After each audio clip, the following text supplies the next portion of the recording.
This is Inside Indiana Business Radio for the morning of Tuesday, August 15th, 2023.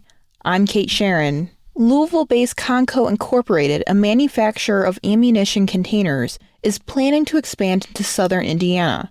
One Southern Indiana, the Economic Development Organization and Chamber of Commerce for Clark and Floyd counties, said Monday the company plans to invest $54.5 million to purchase, upgrade, and equip the former TocuSun USA facility in Scottsburg and create up to 175 jobs.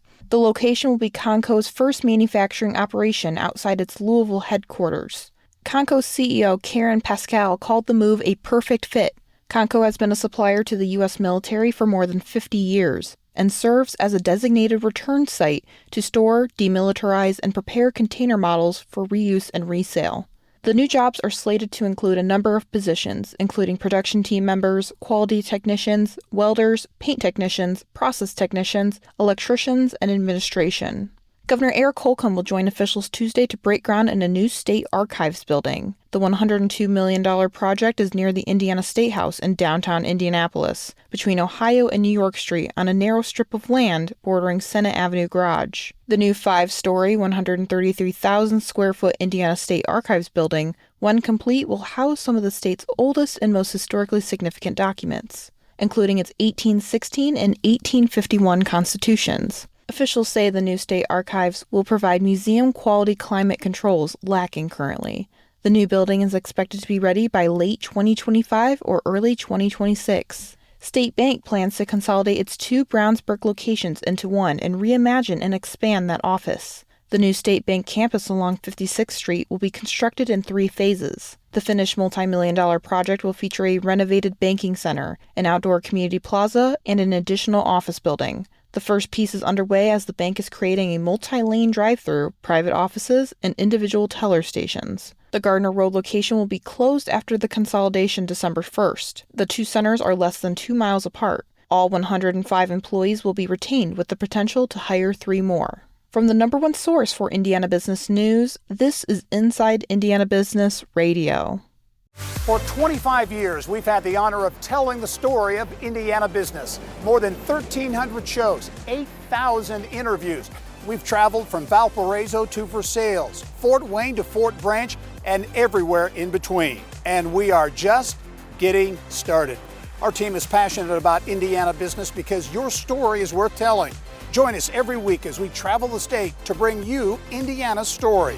Inside Indiana Business, 25 years and counting. Citing the affordability and flexibility of delivering information online, 4 newspapers owned by AIM Media Indiana, LLC, plan to reduce the number of print editions published each week. IIB's Alex Brown has more.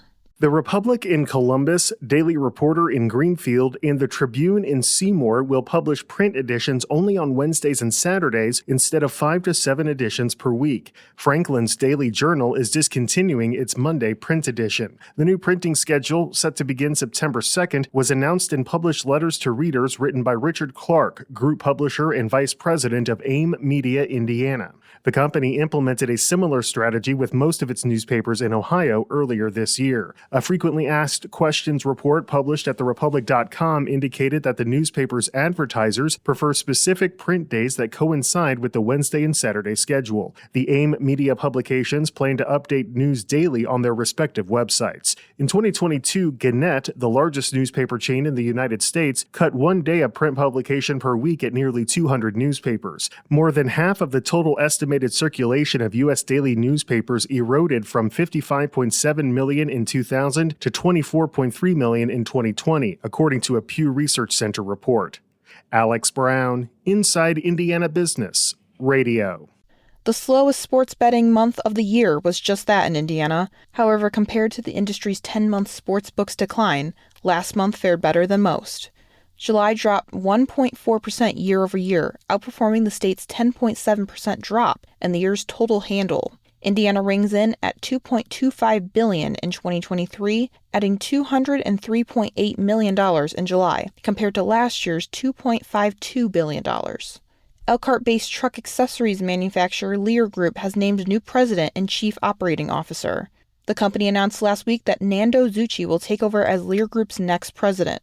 Lear Group has about 1,400 employees across 9 North American manufacturing plants.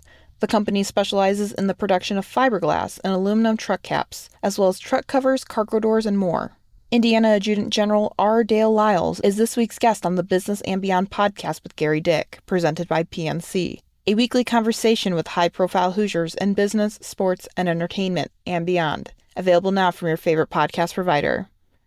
I'm Kate Sharon for Inside Indiana Business, Radio on Demand.